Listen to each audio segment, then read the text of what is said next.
Hello there, I'm Pablo Reyes, and today we are going to talk about Raciolingusitics, the study of race and language. Racism, an enduring and complex issue in the United States, traces its origins back to the era of colonialism, casting a long and painful shadow on the nation's history. The repercussions of this historical injustice persist, leaving an indelible mark on the collective consciousness of United States citizens. A penetrating aspect of this legacy is the haunting shadow of slavery, with its lingering impact on contemporary society, more on its cultural values. Let's examine the term Uncle Tom, that stands out as a particularly derogatory expression within African American communities, employed to describe a black individual perceived as submissive, accepting, and seemingly at ease with the oppressive societal norms propagated by white individuals. The hallmark of an Uncle Tom is the perceived passivity, an unfortunate characteristic that recalls to the brutal days of slavery. The derogatory label finds its roots in the narrative of Uncle Tom's Cabin, where a slave named Tom, driven by his religious convictions, willingly sacrifices himself at the hands of his master to aid fellow slaves in their escape. The question arises, why has being identified as an Uncle Tom become a pejorative? Delving into the historical context, the early 20th century marked the emergence of black nationalism, a movement that wished for the emancipation of African Americans in the United States. They referred to what they understood as an Uncle Tom on a speech done at the first convention of the Universal Negro Improvement Association, emphasizing the need for a new leader in the Negro race. The Uncle Tom has got to go, and his place must be taken by the new leader of the Negro race, not a black man with a white heart, but a black man with a black heart. The condemnation of the Uncle Tom character was articulated during this period and so beyond.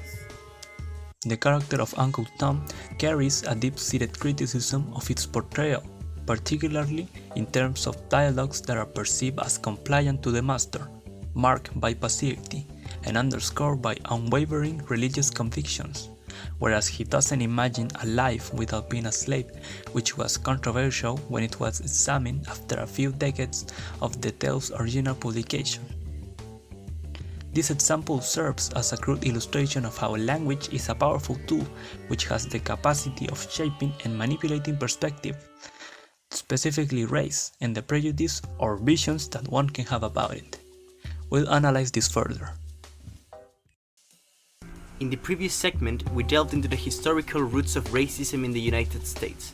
Now, let's turn our attention to an often overlooked aspect of this complex narrative: how language itself has been shaped and molded by the hands of racism. Language is more than just words. It's a living, breathing entity that reflects the society it inhabits. In the case of the United States, the fingerprints of racism can be traced through the very fabric of the language they speak. To understand this, let's rewind to the era of slavery. Language was a tool for oppression, a means of dehumanizing an entire population. Slaves were denied education and forbidden from learning to read and write. But why? Because those in power understood the profound connection between language and empowerment. William Du Bois, a towering intellectual figure in the fight against racism, once remarked, "The problem of the 20th century is the problem of the color line." He understood that language played a pivotal role in reinforcing this color line, perpetuating stereotypes and cementing the hierarchy that existed. Why don't we fast forward to the Jim Crow era, where segregation was not just a physical barrier, but a linguistic one too. Separate and unequal were not just classroom policies, they were embedded into the language used to describe different racial groups. Racial slurs and derogatory terms were commonplace, further entrenching these divisions in society. Toni Morrison, in her literary masterpieces, explored the intricacies of language and how it contributed to the construction of race. She once said, "Definitions belong to the definers, not the defined." Morrison's words highlight the power dynamics inherent in language, as those in power define and shape narratives that perpetuate inequality. But it's not just historical. Today, our language still carries the weight of centuries of racism. Think about the terms used in everyday conversations, the coded languages that can perpetuate stereotypes and reinforce systematic biases. Gloria Ladson-Billings, an influential scholar in the field of education, emphasizes the importance of acknowledging these linguistic biases. In her work, she explores the concept of culturally relevant pedagogy, urging educators to be mindful of the language used in the classroom and its potential impact on students from diverse backgrounds. Our classrooms, supposed to be places of enlightenment, can inadvertently become sites of linguistic inequality. Standardized tests, for example, often favor a linguistic norm, disadvantaging students whose language patterns may differ. Bershon Ashanti-Young, in his groundbreaking work on code meshing, encourages us to recognize and appreciate the diverse linguistic resources that students bring into the classroom. Language, he argues, should be a bridge, not a barrier. As we navigate the linguistic landscape shaped by centuries of racism, it's crucial to recognize the resilience and creativity of marginalized communities. African American vernacular English, for instance, has often been stigmatized, but is, in reality, a rich linguistic heritage with its own grammatical rules and cultural significances. Linguists as Geneva Smitherman have championed the acknowledgement and appreciation of AABE, arguing that it's not a deviation from the norm, but a legitimate and valuable form of communication. Furthermore, the impact of racism on language is not confined to English alone. Indigenous languages in the United States have faced severe endangerment due to historical oppression and forced assimilation policies. Linguists and activists such as Lynn Hinton highlight the urgent need to preserve and revitalize these languages as a crucial part of reclaiming cultural identity and challenging the linguistic legacies of colonization. So, as we continue our journey into racial linguistics, we must carry with us the awareness of the diverse linguistic tapestry that exists within and beyond the English language. In the next segment, we'll explore the insights of contemporary racial linguistics scholars and activists who are actively shaping the discourse around race, language, and education. Join us as we uncover the dynamic strategies employed to dismantle linguistic biases in the classroom and society at large. Racial linguistic authors and what do they have to say about it? Now we will take a look at what some authors have to say about racial linguistics. The first author is H. Sami Alim, which introduces a concept into the world of racial linguistics. In his paper Inventing the White Voice, Racial Capitalism, Racial Linguistics, and Culturally Sustaining Pedagogies, he introduces the concept of white voice, which consists in people who have a non-white form of speaking change their way of speech into a white form of speaking in order to make white people see them as quote-unquote human.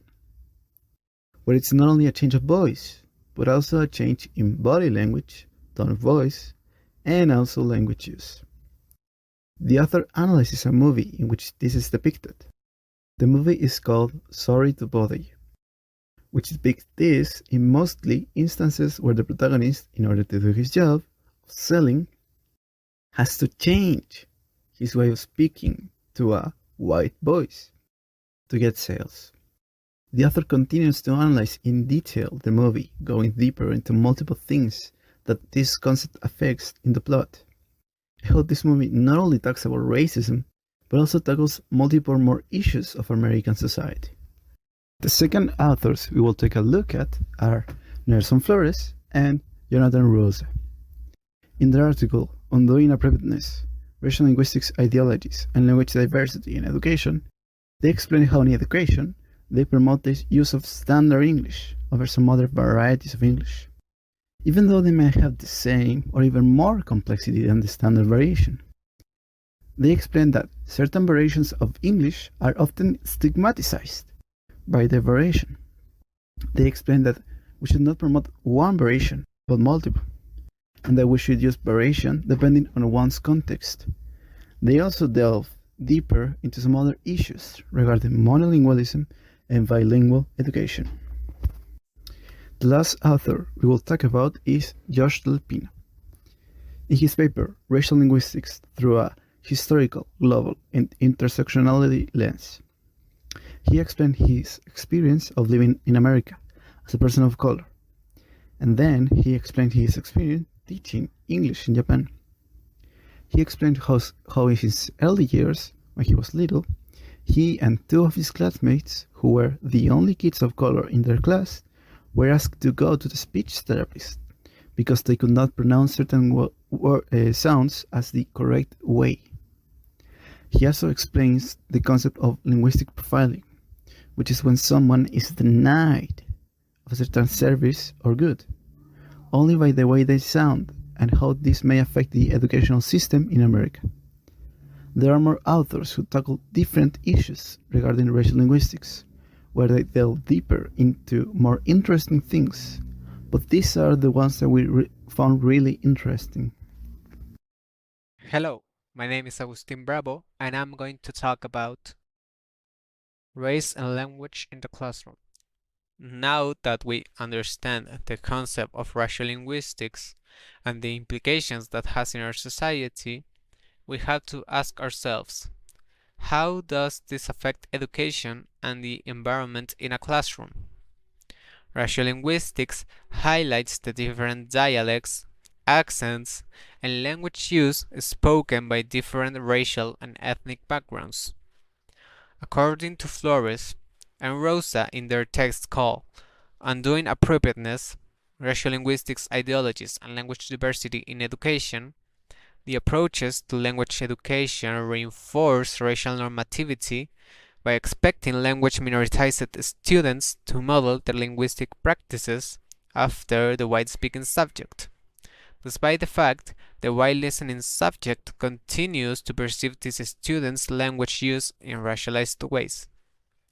By making students from other races shape their language use around the status quo from the white perspective, ends up reinforcing this systematic racism that goes unnoticed. Education fails to challenge and change the racial status quo by making individuals control their speech patterns so the other person has an easier time understanding them. The author, Josh Del Pino, relates an experience that he had during his time at school. He had to go to a speech therapist because he wasn't able to pronounce some words well, and then criticized his way of speaking for not being the same as the standard one. This type of experience shows an underlying prejudice towards people from a different country or a different racial background. So, what can we do to tackle these issues? The same author, Josh Del Pino, also gives us some advice on how we may improve these problems through teaching.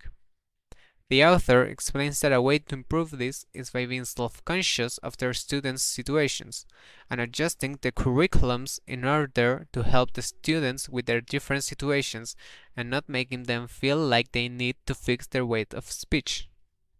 This means changing the language from a white perspective to a more broad and diverse language that takes different ways of speaking and merges them into a more integral culture that not one subjects can feel integrated with. Another author also proposes another way to fix this that has a relation with this theme, Maria Xiao Peña.